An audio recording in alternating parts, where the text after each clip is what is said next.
चलिए शुरू करते हैं हम लोग। तो जैसा हम लोगों ने लास्ट टाइम पे बात की थी कि एटमॉस्फेरिक रिफ्रैक्शन जो होता है उससे कई नेचुरल फिनोमेना हमको सीखने रहते हैं। लास्ट टाइम पे देखा था कि स्टार्स ट्विंकल क्यों करते हैं और प्लैनेट्स ट्विंकल क्यों नहीं करते हैं, ये डिस्कशन हम कर चुके हैं। अब दूसरे एक नेचुरल फिनोमेना में आते हैं हम लोग जिसमें stars seem higher than they actually are, यानी जो तारे होते हैं वो हमको काफ़ी दूर नज़र आते हैं जबकि वो एक्चुअली उतने दूर नहीं होते। दूर तो होते ही हैं, उतने दूर नहीं होते, थोड़े से उससे कम दूर होते हैं। तो ऐसा क्यों होता है?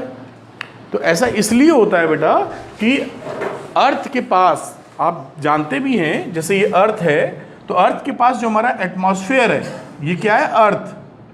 तो अर्थ के पास हमारा जो एटमॉस्फेयर है वो काफ़ी डेंसर होता है, क्योंकि अर्थ गैस के मॉलिक्यूल्स को अपनी तरफ खींचती भी है, थोड़ा वार्म अप भी रहता है, और जैसे जैसे आप ऊपर जाते हैं रेयर होता जाता है, ये डेंसर है। आ रही बात समझ में?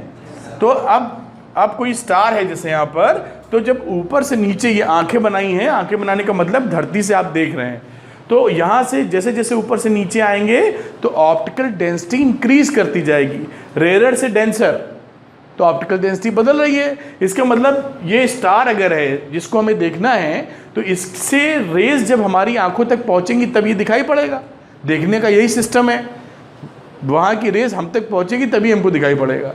तो यहाँ से जब ये डेंसर, रेयर टू डेंसर, हमारा ऊपर वाला रेयर है और नीचे डेंसर है, तो रेयर से डेंसर जब रेज आती हैं तो वो नॉर्मल की तरफ बेंड होती है। मालूम है ना, रेयर से डेंसर जब रेज आती हैं तो नॉर्मल की तरफ बेंड होती हैं। तो ये रेज बेंड होते होते सीधे जानी चाहिए थी लेकिन बेंड हो गई, सीधे जानी चाहिए, बेंड होते होते फिर हमारी आंख तक पहुंचती है। अब हमारी जो आंखें हैं उनके देखने का प्रोसेस क्या है कि रेज जहां मिलती हैं उसी को आंखें बैक ट्रैक कर लेती हैं, पीछे खींच लेती हैं। बैक ट्रैक, बैक पीछे, ट्रैक मतलब ट्रेसिंग। तो बैक ट्रैक करेंगे, यहाँ पे मिला तो हमें किस तरह सीधे में यहाँ स्टार दिखाई पड़ेगा। ये एक्चुअल पोजीशन है, एक्चुअल। और ये क्या है जो हमें दिख रहा है? वर्चुअल कह लीजिए, अपरेंटली कैसे लग रहा है, ये अपरेंट पोजीशन है जो हमको दिखाई पड़ रहा है। तो एक्चुअल स्टार हमसे पास है देखो, और दिख कहाँ रहा है? दूर, दूरी बढ़ गई ना। तो this is the natural phenomena जो हमको एटमॉस्फेरिक रिफ्रैक्शन की वजह से दिखाई पड़ता है। यही एक लाइन लिख दी है, due to atmospheric refraction the star seem to be higher in the sky than they actually are. बात समझ में आई कैसे घटना घट रही होगी? ठीक है, अब अगली बात देखते हैं कि सनराइज और सनसेट, इन दोनों सिचुएशंस में सूरज लाल क्यों दिखता है? ठीक है,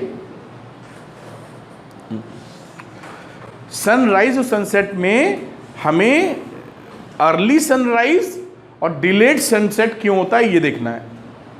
ठीक, अगर हम बात करें कि सूरज लाल क्यों दिखता है सनराइज या सनसेट में, तो ये एटमॉस्फेरिक रिफ्रैक्शन नहीं है, ये स्कैटरिंग है। हम लोग पढ़ेंगे अगले टॉपिक में, ठीक है, ये उसका एग्जाम्पल है। अभी हम लोग क्या देखेंगे कि एक्चुअली में सूरज निकलता है उससे पहले ही दिख जाता है। निकलने का मतलब सूर्योदय, सनराइज की बात कर रहे हैं। और सनसेट में सनसेट हो जाता है फिर भी उसके 2 मिनट बाद तक वो दिखाई पड़ता रहता है। तो हम लोग सनराइज और सनसेट की जो बात करेंगे वो ये देखेंगे कि सूरज सूर्योदय होने से पहले ही 2 मिनट पहले हमको दिख जाता है। सनराइज एक्चुअल नहीं होता है लेकिन सूरज दिखने लगता है, दिखने लगा तो सनराइज हो गया।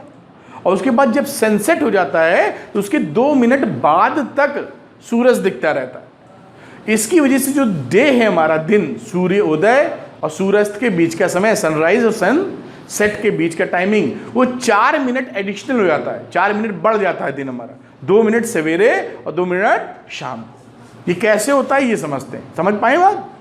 तो अभी बात कर रहे हैं हम कि advance sunrise and delayed sunset. Advance sunrise का मतलब जो मैंने आपको बताया था कि सूरज असली में निकलता नहीं है। कहाँ नहीं निकलता है? हमारे सामने नहीं आता। ऐसा क्यों बोल रहे हैं? हम लोग के देखने का तरीका क्या है गौरी? हम लोग सीधी लाइन में देखते हैं, सभी लोग सीधी, और सीधी लाइन में कोई है तो दिखेगा और सीधी लाइन में नहीं है तो नहीं दिखेगा। जहाँ भी देखेंगे सीधा देखेंगे ना, सीधा। तो अगर आप यहाँ खड़े हैं, ये धरती है, अर्थ, सिद्धि क्या है? ये अर्थ है, पृथ्वी। यहाँ पर ये सिद्धि खड़ी हुई है देखो। तो सिद्धि को सामने सिद्धि कैसे देखती है? ऐसे देख पाएगी सिद्धि, सीधे, और इधर भी सीधे, 2 आंखें ना, बाकी अरे मतलब एक बार में इधर देखेगी, एक बार में इधर, सर घुमाना पड़ेगा। एक बार मान लो इधर सर कर रखा है तो इधर देख रही है। अब यहां पर अगर सूरज यहां पहुंच जाए, हॉरिजन है ना ये भाई, ऐसे ही देखेंगे ना, धरती बहुत बड़ी है, नीचे नहीं दिखेगा, हॉरिजन पे समझो।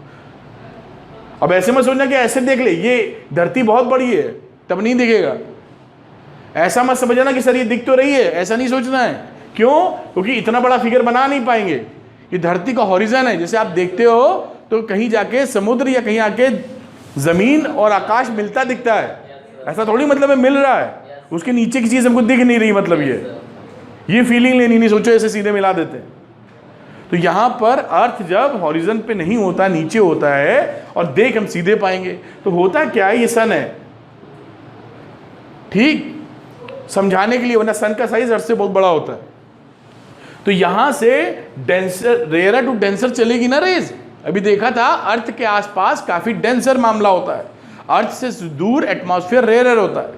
तो जब ये रेज चलेगी तो बेंड कर जाएगी ना, ऐसे करेगी ना बेंड। तो जब बेंड की यहां पहुंची तो उसको क्या लगेगा कि सूरज हमारा यहां पर है, दिखेगा नहीं दिखेगा, असल में यहां है, थोड़ा दूर भी लगेगा और ऊपर भी लगेगा। तो ये जब पहुंचेगा ना यहां, तब तक 2 मिनट ऑलरेडी पहले दिख जाता है, 2 मिनट पीछे है ये, लेकिन हमको दिख गया 2 मिनट पहले। तो एडवांस सनराइज बोला गया ना, पहले दिखा, एडवांस सनराइज हो गया ना, 2 मिनट पहले ही दिख गया। अब यही चर्चा यहां पर कि जब सूरज यहां था तब तो हमको दिख ही रहा था बढ़िया, लेकिन जब सूरज नीचे आ गया इधर जीरे, तो फिर क्या हुआ, यहां से रेस चली ऐसे, आपने सीधे बैक ट्रैक किया और सन यहां दिखाई पड़ रहा है। ये ऑलरेडी 2 मिनट इसको डूबे हुए या सनसेट हुए एक्चुअली 2 मिनट हो चुके हैं, लेकिन ड्यू टू एटमॉस्फेरिक रिफ्रैक्शन हमें ये सन अब भी दिखाई पड़ रहा है, क्योंकि हमने क्या किया है, इसको बैक ट्रैक किया, दिखाई पड़ रहा है, जबकि डूब चुका है। तो 2 मिनट ये एडिशनल, 2 मिनट ये एडिशनल, तो टोटल इन एक दिन के अंदर 2 मिनट हमारा डे लॉन्ग हो जाता है, 2 minutes long day, 4 minutes, 2 minute इसके, 2 मिनट इसके। तो जो दिन का अगर एटमॉस्फेयर नहीं होता हमारे पास तो ये दिन 4 मिनट कम होता, जितना भी होता 4 मिनट कम होता। अभी 4 मिनट का एडिशनल समय मिल जाता है ड्यू टू एटमॉस्फेरिक रिफ्रैक्शन। क्या हम ये समझ पाए हैं कि क्या बताने की कोशिश की गई है, आपको समझ पाए ना? तो इसी को बोलते हैं एडवांस सनराइज, क्योंकि एक्चुअली वो पीछे है और देख पहले गया तो एडवांस हो गया। और डिलेड सनसेट मतलब डूब चुका है फिर भी हमको दिख रहा है, तो डिले हो गया ना भाई, डूब चुका फिर भी दिख रहा है। तो 2 मिनट पहले सनराइज और 2 मिनट बाद तक डिलेड सनसेट। तो ये नेचुरल फिनोमेना हमारी समझ में आती है कि सन जो है, अंशिका हमारा जो सन है वो एडवांस सनराइज और डिलेड सनसेट किस फिनोमेना की वजह से करता है, उसका नाम है atmospheric refraction. Atmospheric refraction is the phenomena. ठीक है, तो आज हम लोग यहीं तक रखते हैं, नेक्स्ट दिन पे और फिनोमेना की बात करेंगे। Thank you.